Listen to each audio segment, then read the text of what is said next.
All right, guys, I'll get started here. Like I said earlier, my name is Ryan Bodkin. I am the current program director at the University of Rochester, and I'm here to talk to you guys today about marketing. So marketing, compared to some of the stuff we did earlier this morning, might be considered a little softer, a little squishier, less analytical, which is nice. It's good for this time. Let your food digest. Don't take a lot of notes. Just relax and try to listen to what I'm talking about, and we'll have a discussion here and hopefully have you guys some good take-home points about how marketing can actually be a really, really powerful tool. And that's my main goal of this conversation, is to show you guys that utilizing good marketing strategies can be extremely powerful for getting things done that you want to get done. It actually ties into the previous lecture really, really well. We're not going to go over a ton of definitions.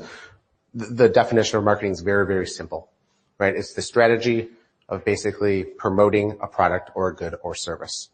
There's a couple important keys to success that I want you guys to think about while we're going through this conversation here. The first key is that you need a product or a service that people want. If you don't have something people want, they're not going to buy it no matter what. Pretty obvious, right? But so often in life, we're trying to promote things and market things towards people, and we don't know if they want it or not. And that's the second most important thing, is you have to do market research. You have to figure out what people want, make sure that it matches up with what you're doing, and make sure that you're delivering that information to the correct segment of population. So as we talk about this and kind of go through this presentation, I want you all to think about, you may not have your project specifically nailed down yet, but think about what your product is. Who out here is a program director, APD, associate program director, in the realm of the far majority of us? A few, I know we have a chair here and a couple other people, but all of us have been through residency and residency education. Throughout this presentation, I'm going to use my residency program or a residency training program as the product. You can apply this to any product you want, any service you want, anything that you offer. And these strategies will basically be applicable to those. So thinking about my product as my emergency residency training program, what target population am I trying to hit? Who am I actually targeting my marketing strategies towards? Yeah, medical students, right? All medical students? Just the good ones. Good. Excellent answer. So just the good ones. Yeah. So I'm targeting my emergency medicine residency program, in the general context towards fourth year medical students that are going into emergency medicine. Maybe a few before that in third year that I'm trying to convince to go into emergency medicine. But for the grand scheme of things, I'm trying to convince people that are fourth year medical students that have already decided that they want to go into EM to come to my program, to buy my service that I'm offering. But very articulately, am I trying to hit every single fourth year medical student? Maybe you are, but probably not. It's very, very important for you guys to think about the subsegment of the population, that you're trying to hit and how to condense down the population to the very specific amount of people that you actually want to market towards. And this is going to make your campaign much, much more successful, right? We don't want every single fourth year medical student. At least I know I don't. Maybe you want only ones that pass step 1 or only ones that pass step 2 or only U.S. medical grads or only ones that live on the East Coast or the West Coast or that want SIM or ultrasound, right? You can sub-segment a significant amount of people outside of your direct marketing campaign to make yourself more successful. And if you do this early on, your strategies are going to be incredibly successful and you're going to get the exact people that you want to buy your product. So now we know what our product is. We've kind of sub-segmented our population for the most part to the people that we want to hit. Now we have to think about what they want, right? We all have been educators for a number of years. We know these things very, very well. We know what they need, but they don't really care. Right? I've been doing this for a number of years. I know they need this. I know they need that. If I market those things and they don't want them, I'm still going to give it to them when they come there. But you really got to think about what they want. Do they want ultrasound or SIM or what's popular right now? Camaraderie, resilience. Do they want lots of opportunities for elective time? Do they want research time? Finding out what your population wants and then using your campaign to market towards those things, again, is going to make you more and more successful. So we're getting down to even a more narrow population that we're trying to hit. So ultimately, what do they want, right? Let's go back to the basics. They want to get into a residency training program, right? They want to get into emergency medicine residency training program. That's what I got, right? Easy. I'm selling exactly what they want. So why do I have to put time and effort, strategies, and come to these courses to learn about marketing? Any thoughts? I mean, I'm basically giving them exactly what they want, right? Because you guys are offering that too. There's 175-ish other programs out there that are offering the exact same thing I have, right? So we are all in generally direct competition for the same sub-segment of product that we want, the best medical students, right?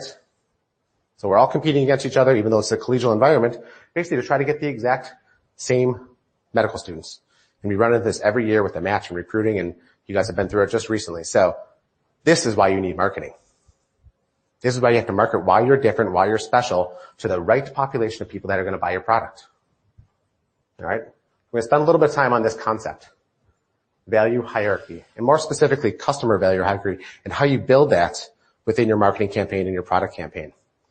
This is a pretty straightforward term. It's basically a term that businesses use to identify things that are going to make your customers satisfied. What do they value?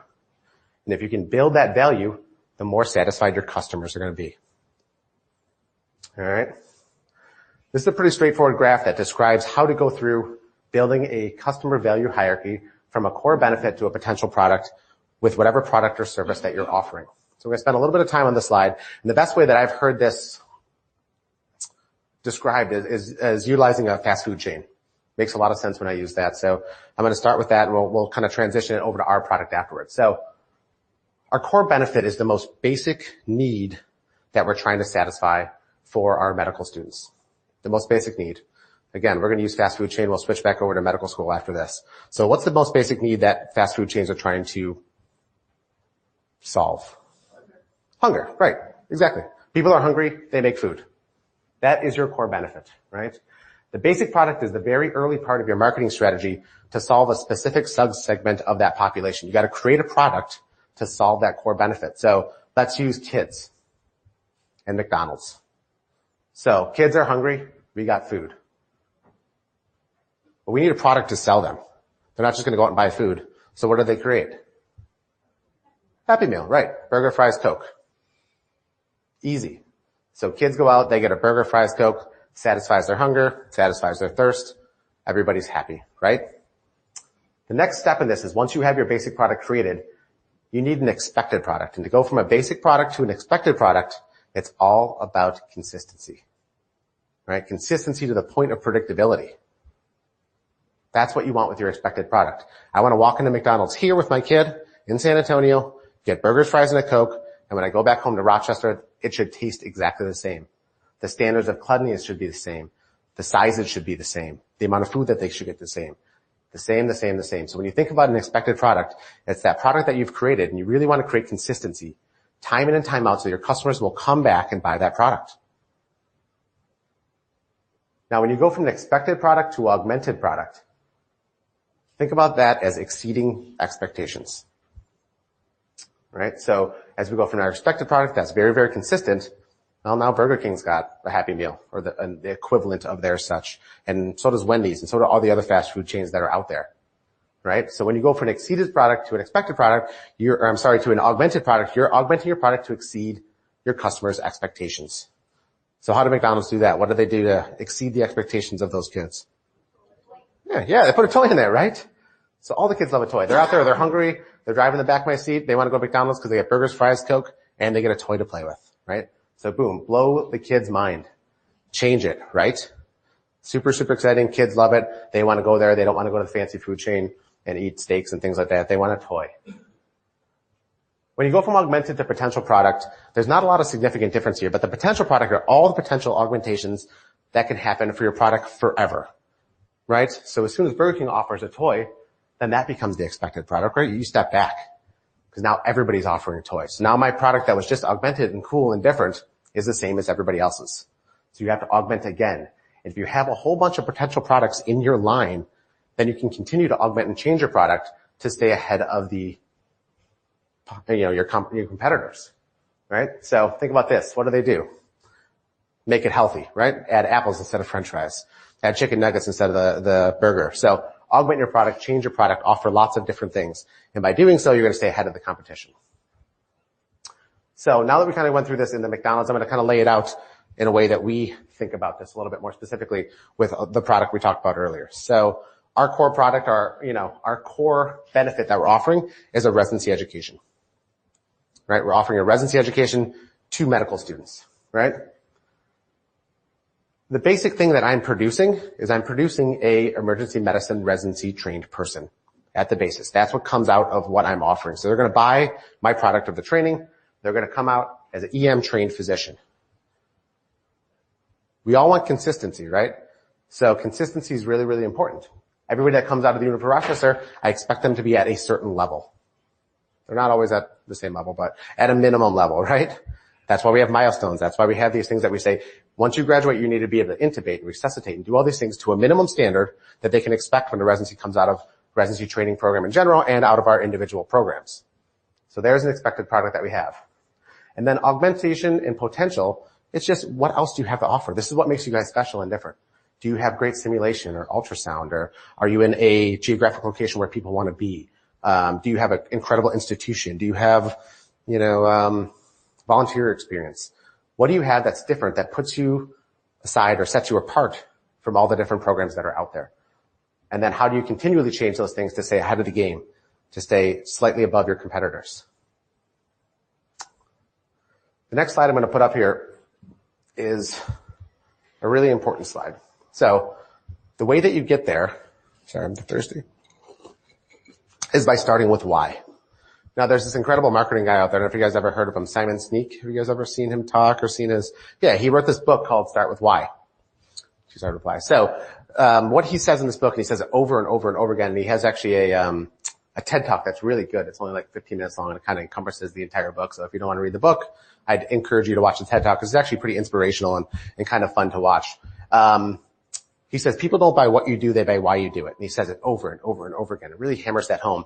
And after watching that, and I end up actually reading his book because I found it really interesting, he puts out tons of examples of why, the reason that why is so important. People work for companies, and companies make money. And we all know that the end goal is to make money and to propagate and to get bigger. But he always says that people that understand why you do it at the base level is, the companies that are going to be successful. All right. So I want you guys all think about what you do and why you do it. We're all here at this conference. We could all be home with our kids or with our family members or with our friends. You're here. You're not getting paid, or you're getting paid less than our community counterparts, right? Why do you do that? Why do we sacrifice all this time, all this effort? And everybody's why is different, but we're all doing the same thing, trying to educate residents. So throughout this, the rest of this, I want you guys to kind of keep that why in the back of your head. This is the last circle graph I'll show you guys, I promise. Then it'll get more exciting after this.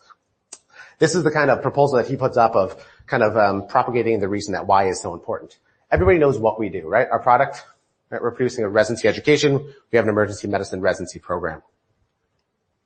The process. Again, most people at their institutions know the process that they have. The process is basically, what do? We have a 3-year or 4-year residency training program, large populations, diverse patient populations, experiential learning, and all these things that we do to help produce emergency medicine residents. The purpose is a little bit harder. Why do you guys have this job? Why do you guys want to do this job? Why do you want to produce this product or sell this product? And again, I'm not going to give you the answer because all of our answers are going to be a little bit different. But try to think about why you do what you do, and that's really going to help your marketing campaign and your product and your service development. This is an interesting kind of concept that I kind of take the reason why and make it so that everybody can, I think, an easy way to understand it. So right here we have our 4th year medical student, right? Little Mario here, and then we have this flower. Think of this flower as our product that we're offering. So I said that my product was my emergency medicine residency program. So I want my student to buy this flower, but they don't really want this flower. Mario doesn't really want a flower, does he? He wants flower power, right? He wants to be this big red Mario that shoots fireballs and kills these animals and saves the princess. That's what he wants. He doesn't want a flower. He wants flower power. And that's the same thing that our medical students want. They don't really want a residency education. They want to, be a kick-butt emergency medicine doctor like we are. Or maybe they want to be a researcher. Or maybe they want to be an administrator or an ultrasonographer or an EMS fellow. They want what the potential is to become from what we're offering. And that's the reason why it's so important. Because they're not just going to buy flowers. They're going to buy this. Right? If you can convince them that you can give them this potential to be what they want to be, they'll buy your product. They'll buy your service. So I kind of find this a little bit easier to follow maybe because I have kids. So what makes you special? So that's how you get there, right? This is how we differentiate ourselves from each other. What makes you special? What makes you different? Oftentimes in life, going against the grain, being different, straying from the norm has a negative connotation, but not in this. You cannot go from your expected product to a potential or augmented product without being different. All you are is expected, and you're going to be the same as everybody else unless you push the norm and try to be slightly different than everybody else. Right? That's extremely, extremely important. To build value with your product or with your service, you have to do something different. Sorry, wasn't ready to click just there. So that's really, really, really important. All right? Think about what makes you different. Think about what makes you special, and market those things. Because if you market just a residency program, we all have the exact same thing. And no one's going to buy it, or they're just going to look somewhere else for something special. This is basically a plan that we're going to go through for the rest of this presentation about a stepwise approach to a marketing program or a marketing campaign to help you guys get from why all the way through a marketing campaign. So we already started off. We got to why. We know why we do what we do. We defined our objectives. We defined our goals and what we're trying to do. Step 2, gather data. Right? I said one of the keys to success is gathering data and market information about what your customers want. You must know what they want, because if you do not know what they want, you cannot build a product or a service that's successful in a marketing campaign because they're not going to buy it. Think about what they want. Try to go gather that data. Try to go gather that information, right? Before you go out there and write surveys and write questions and try to come up all this stuff, don't reinvent the wheel. There's tons of data and information out there, regardless of what you're trying to sell. See if that data already exists.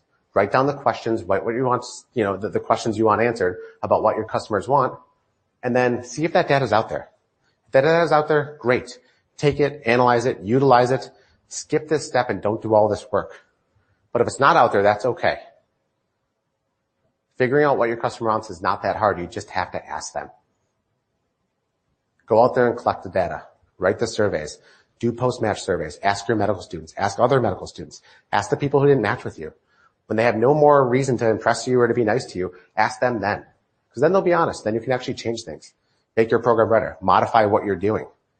Go get the data when it's most important and when they don't have any, you don't have any stake or power over them. They'll give you truthful answers. You'll be able to improve your program. And the next year, the next time this goes around, you'll be able to market yourself better.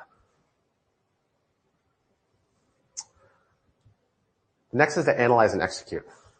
So once we have all this data, you need to treat this just like any other research project that you have.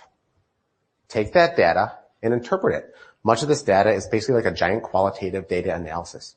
Take all that information, treat it like a qualitative data. Utilize your IT people, utilize your research team, and you utilize them to create themes, coding, interpretation of all this information, all these words about what they wrote, into some solid themes about what people actually want and why you don't have it or why you do have it. And then line it up. See if it matches. Right? Sometimes we look at it and say, yeah, we do have what we want. So why aren't the people coming here? We have to market ourselves better. But sometimes some stuff matches and some stuff doesn't, right? And this is much more commonly the case, is that we have a whole bunch of things that match up, and then there's some things that we can change and we can do better.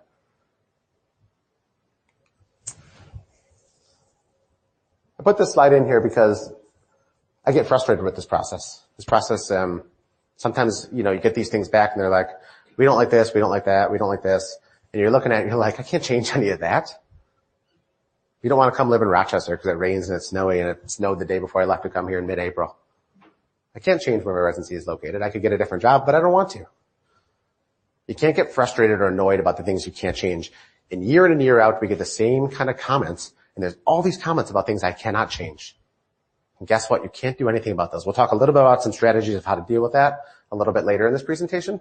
But you take those and you put them aside and you pick out the few things that you can change. Because there is data in there that is useful. Them saying geography over and over again, or my family doesn't want to live there, my husband or wife don't want to live there, they can't get a job there. I can't do much with that. So I put it aside, I think about what I can do about it, and I find the individual pieces of information that they did give me that are useful that I can change. Then you have to go out there and change. It's really hard work, and it takes a long time, like we learned in our last presentation, to make change. And I think that last presentation feeds into this entire slide. So I'm not going to talk a ton about how to change, but you guys know how to change. You got to put in the work. They tell you they want an ultrasound program and you don't have one. You got to build an ultrasound program, right? Talk to your chair, get money, bring fellows in, bring in expertise, buy machines, all that stuff. We talk about ways to do those types of things, but you have to be willing to make the change. You can't stomp your foot down and say, I know what's good for them. They don't need that. They need what I'm offering already. Well, that's fine. You can continue to offer what you offer, but you do have to make the changes to give them what they want. and then promote those things, or they're not going to come there and you won't be able to give them the education that you think is important for them to have. So change is hard.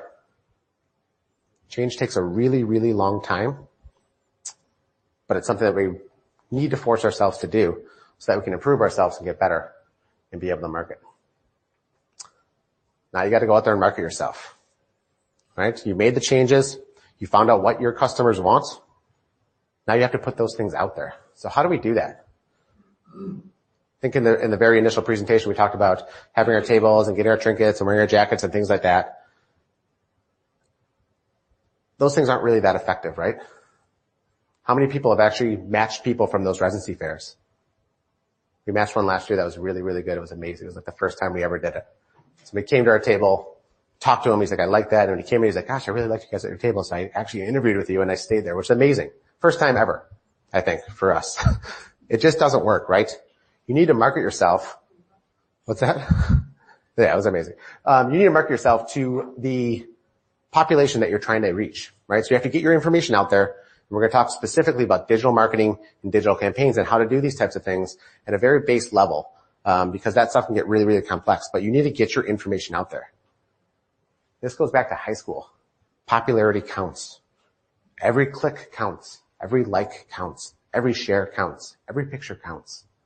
Getting yourself out there in these digital formats is extremely important. That's the only way you're going to reach our segment population, because that's the age range of people, for the most part, that are going and buying our product, right? And again, this may differ from the exact product that you guys are offering, but we're all offering the same thing.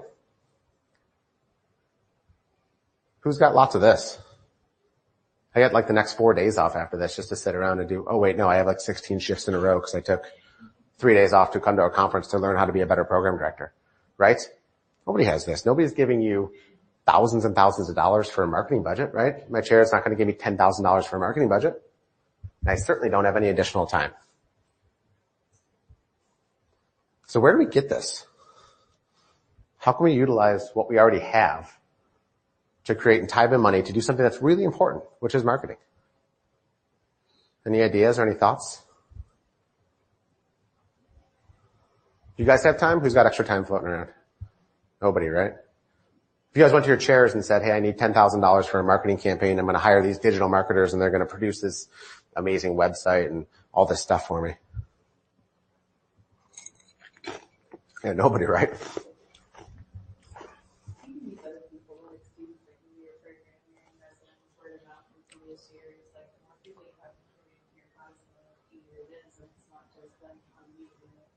Good. Outstanding. Using other people, right? The people within your residency program, your residents, your chiefs, your faculty members, and your alumni are your best marketers. Bringing people into your institution, maintaining the right talent is the best thing you can do for marketing.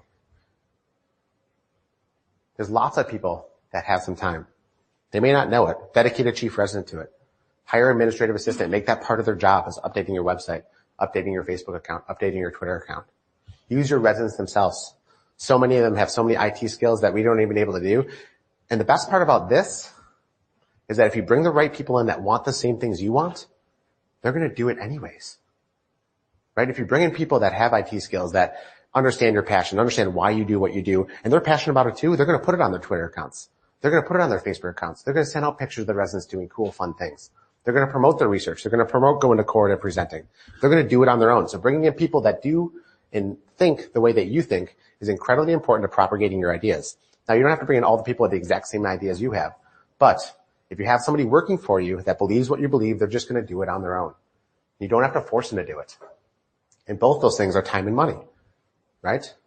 So you get a little bit of time, a little bit of money back. And if you have lots of people doing it, that gives you lots of time and lots of money, right? Many hands make small work. Utilizing the people within your network, including your alumni, is very, very important. Re-engaging your alumni, bringing them back into the fold is so important. Email blasts, conference updates, Facebook accounts, Twitter accounts, reunions, things like that are incredibly important. And actually don't take a lot of money. Reunions do, but a lot of those other things are very, very easy to do. And if you do them consistency, all of a sudden the alumni start talking about it. They start propagating the University of Rochester again. Students that work with them want to come here and train because they like them, right? They like the doctors that they became. They want to be like them. This is a big one. You got to know your audience. We talked very, very briefly about this, but knowing your audience is incredibly important. And our audience is basically millennials, right? I'm not using that in a disparaging term. These people grew up with technology, and that's where they get their information. If you are not out there on technology, if you are not out there on all of these sites, you are not marketing what you have to offer, period. They're not looking in magazines. They're barely coming to residency fairs. They are talking to each other, and they're on the internet. So a lot of our institutions have regulations, rules against these types of things, firewalls, what you can put up, what you can't put up. You have to push those limits as much as you can and allow you to get yourself out there and network on these things. My brother is a expert digital marketer. He runs this marketing company in LA and has all this stuff. And when I took over the job as program director, I brought all my stuff to him like, hey, I really want to market my program better. We're in a geographically challenged area. And so I was showing him my stuff because we were out visiting, and he was with one of his partners, and they're literally laughing at my website. He's like, hey, Joe, come look at this. This is embarrassing. Which, he's my older brother, so he's giving it to me quite a bit. But he was right. Our website was atrocious. It wasn't easy to use. When you clicked on it, nobody wanted to look at it. He was showing me these websites they were creating for, smaller companies and things like that, and they're incredible. Visually, and architecturally amazing, easy to use, aesthetically pleasing. They linked to all their Facebook accounts and Twitter accounts and Instagram accounts with single clicks. They sent out email blasts that came from MailChimp with single clicks on the website. It was amazing. He's like, this isn't hard to do. He's like, you can do this. He's like, you don't need me to do this for you. He showed me a few of those things, and it's been extremely helpful trying to get our information out there. One of the most important things, if you guys go back to where you guys live, it's a little bit regionally associated, so don't do it right now, but Google emergency medicine residency where you are and see if your institution or your website comes up on the first page of Google. Mine does when I'm in Rochester. It doesn't here because it's regionally kind of located. But if you don't come up on the first page of Google, you're not doing enough to get your clicks up and get your links up to be promoted. So when the students in Chicago type in residency training program or emergency medicine, if you don't come up first or second or third and they have to scroll, they're not clicking to the next page. You guys all use Google. You go to the first 3 or 4 things. Who actually goes to the second page of anything? None of us, right? How many people have actually clicked on that last button and said, I'm going to go to page 2 of Google? Nothing's on page 2 of Google. Right? It's always the first 3 or 4 things. The way that you get on there is through all these clicks and all these likes and all these shares. It's kind of annoying, but being popular counts. You don't have to be extraordinarily popular. You just have to get your information out there. Have your residents help you. All right? It's really, really important. Should have jumped to this slide next. That's digital marketing. So, good, I'm going faster. I'm speaking faster than I normally do. So the next part is basically learning and evolving. Just like you guys make continual education about emergency medicine, about coming to these conferences, about being program directors, learning and evolving is extremely important in marketing. You need to continue to learn, continue to evolve, continue to modify to build that value strategy within your product so that you don't become obsolete or just become an expected product again. This is a never-ending process. Right? I'm going to give you an example from my hometown. Who's ever heard of Kodak? Yeah.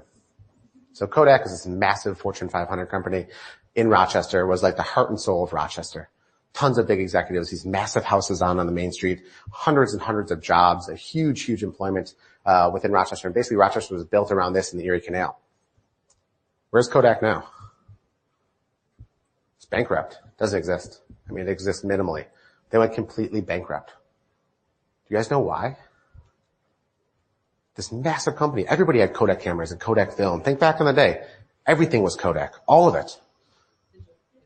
Right, digital. They didn't evolve, right? They thought they were in the film industry. And when everything started, they invented the film industry. They did, but they thought film was so important and so quintessential to taking pictures that they didn't evolve. They didn't push the norm and say, hey, we're not doing film anymore. Everything's going digital. We're in the photography and picture industry. We're not in the film industry. They didn't say that, and now they're gone. Devastating to Rochester, devastating to Western New York. Thousands of people lost their jobs. They didn't stay relevant, they didn't learn, and they didn't evolve. And now they're gone. You guys aren't going to be gone, but you will not stay relevant. You will not grow. You will not get better unless you continue to evolve. And like everything in academics, it's a big cycle, right? We know this all too well. Every time we turn around, it just goes back to the beginning. We just matched our students, got to get them in for orientation, finish graduation, orient them, and then start the next recruiting process, right? So this is a continual cycle, just like everything else in life that we do, and we know this all too well. Before we wrap up, I was going to give you guys a little bit of an example of a specific problem that we have and a little bit about what we did to solve it. So like I said, I'm from the University of Rochester, and like I said earlier, get extremely frustrated. I send out these surveys, say, we don't want to live in Rochester. Okay. Why didn't you guys come here? First 10, loved your program, loved your program, loved your program, loved your program. And then the next 15 things are, my family didn't want to come there, I didn't want to come there, not geographically where I wanted to be, there's no jobs there, Kodak's gone, all this stuff. So what can you do about that? So our biggest problem for me is geography, and we all have different biggest problems. And geography may not be yours, but this idea and the way that you deal with these things can be applicable to any problem. So what do you do about that? I cannot move my residency program. Again, I could get a different job. I don't want a different job. I like my residency program. Good. So sub-segmenting your population is one of the best things you can do, right? Do not try to market yourself that people don't want to come there. Again, sometimes that's hard to say because you don't want to miss somebody that might want to come there and you could sway them because they're going to be a good resident. But for the most part, we kind of know a little bit. But try to really sub-segment your population of where you're marketing and how you're marketing and who you're basically clicking on to come see your program. Well, people that might want to live there and might want to stay there. So try to avert that problem. Only invite people that want to be in Rochester. That might limit me too much, but trying to narrow it down. Maybe people don't want to live on the East Coast or in a smaller city or in an academic program, right? There are ways you can sub-segment it to only bring in the people that are going to avert this on the next time that these surveys come out. What else can you do? What was that? I'm sorry. Good. Excellent. Partner with the university. Partner with local areas.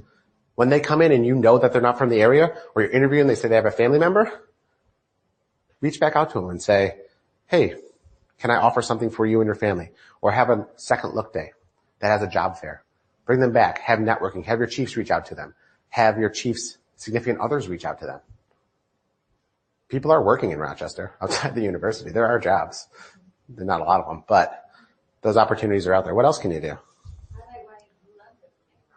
Good. Exactly. That's my biggest point right here. Right on. I love Rochester. I want to live there. I want a job there. I wouldn't want to work anywhere else. Sure, it rains and it snows and it's cold and it's terrible, but it's not. It's great. You're our city. It's beautiful. Tell them why you love Rochester. Have your residents tell them why they love Rochester. You know, it's a medium-sized city. There's 4 seasons. The fall is amazing. There's great skiing, amazing outdoors. We're the only game in town. You want to come to a place with a big, busy, university hospital that sees 120,000 visits. Nobody goes anywhere else. We have trauma and stroke and burn and everything. You want to see everything that there's to offer with a diverse basic population and great academics? You come see me.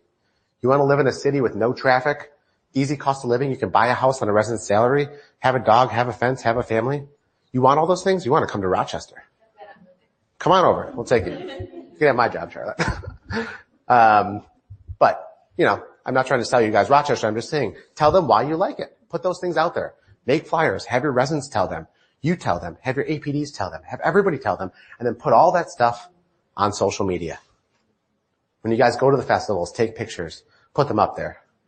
Show people why you love it there. And you'll attract people that want to come there for those reasons. Everyone a little fast. That's good. That's kind of all I have for you guys. Those are the main points I wanted to get across. Do you guys have any questions for me? Again, this is a little bit softer side, a little more conceptual, but hopefully... Who redid your website? Huh? I don't know if I'm allowed to sell my brother's product. Actually, we're reformatting again now. But there are companies out there that are reasonably priced. Look up digital marketers, website designers. People that are really good at that are like graphic designers. There's lots of freelance people out there that if you do have a small marketing budget, and I didn't talk about it a lot in here, if you do have a little bit of actual money, there's people out there that are incredible at this, that really promote these things and are really incredibly facile with creating an interactive website and an interactive kind of online presence that'll push your objectives and push it towards the target population that you're having. They have all this data, all this information. Where are they getting things? Where are they clicking? How are they clicking? It's incredible how much data is out there. And utilizing a little bit of money to have somebody that knows what they're doing do it is going to save you time and be helpful. Yeah. First, second, third. Sorry. Backwards? All right, first. Sorry. One of the challenges that we ran into is we actually got our internship at one point to give us $5,000 to go out and get a website and make a website. But you should probably check with the university first, which was our fatal flaw, because our university has a template that they have to use. So what we got them to agree to was actually what they could build us a front page, which was actually super cool and super slick, that like had all the bells and whistles and super interactive and linked back to their page. But they then occasionally change the links without notifying us. And so I have to check it every so many months to make sure that they still link. Yeah, we have the same problem. It's really interesting. There are extreme regulations on us, right? You can't just do whatever you want. You work at a university. That's insane, right? And there are tons and tons of regulations. We have the same problem. They said, you have to use Squarespace. You can this. The person I was working with was just like, why am I using that? I'm like, no, that's like all we can use. Like, they said no to everything else. So I think links are really, really important. If you can't get the data that you want on your website, and they'll allow you to have a Facebook page or a Twitter account or an Instagram account where you can put pictures of things, and oftentimes they will allow these and will allow links to them. Put links up there. Have that front page be facile enough that they can click on it and get to the information that you want to give them within the confines of what they're constructing. But that can be really, really challenging because some of them are extremely confined. Like, they're all going to look exactly like this. We don't care. We want every single residency, EM, neurosurge, blah, blah, blah, all look exactly the same. And we ran into this similar problem, and we're still pushing back against it because we want more flexibility from our IT department. We kind of were in a similar thing with ACA programs. Every program looks identical across the entire United States. And there was no way to, and when you want to change something like your new intern class, for example, it takes them months to get that through. Months. And it's such a battle. So we did that and made it the best that we could within their template. But when we actually got our intern class, we found the IT guru in our intern class, and like, if you wanted to make a website, we just kind of made a little website. Yeah, that's great.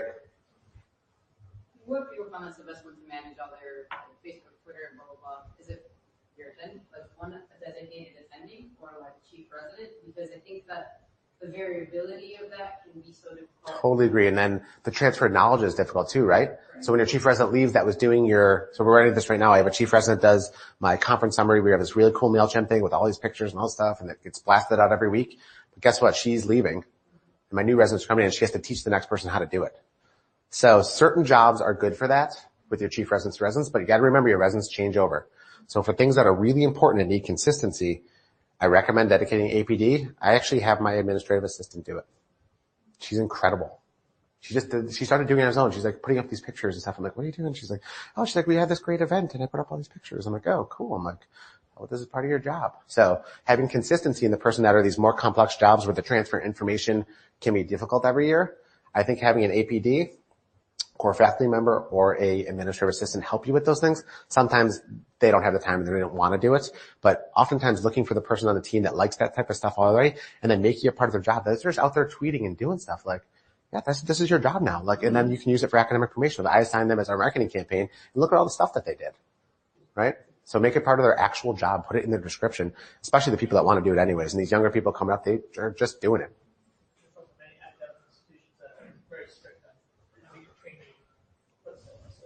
Yeah. You got to be careful. Yeah, social media is challenging. You guys have all run into social media issues, I'm sure. But keeping it with the confines of educational things and promotion is usually fairly safe. But that's why same reason I have one APD, and mostly by AA. She's incredible. She likes doing it, and she can do it. One more comment in the back? No? Addressed. Good. Thanks for saying that it's challenging. Social media is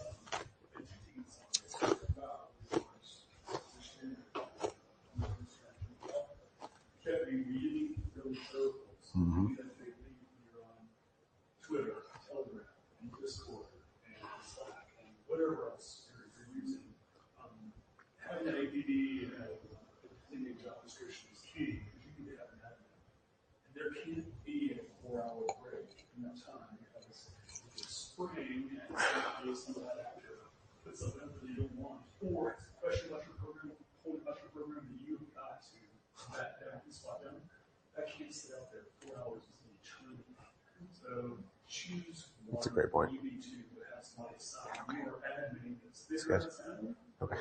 This is the person's longer Huh? Yeah. A real job. You have to like manage all the time, especially I think for this audience during but for you, social management is really underserved.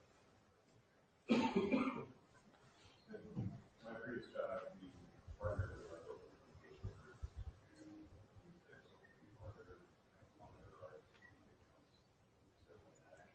to You get notified?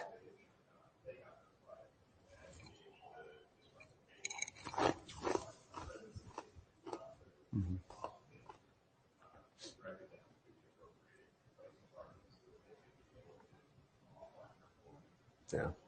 That's great. I mean, having somebody screen it for you continually is, you don't want that stuff sitting out there and all of a sudden it gets liked and shared and shared and shared and shared and you're like, oh my God, take it down.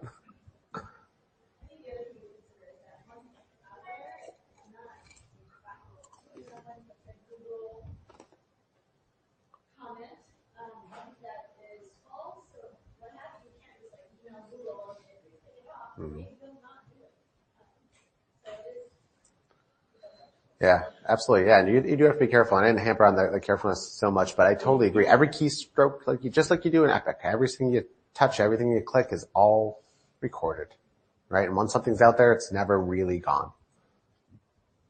Great. Thank you guys so much.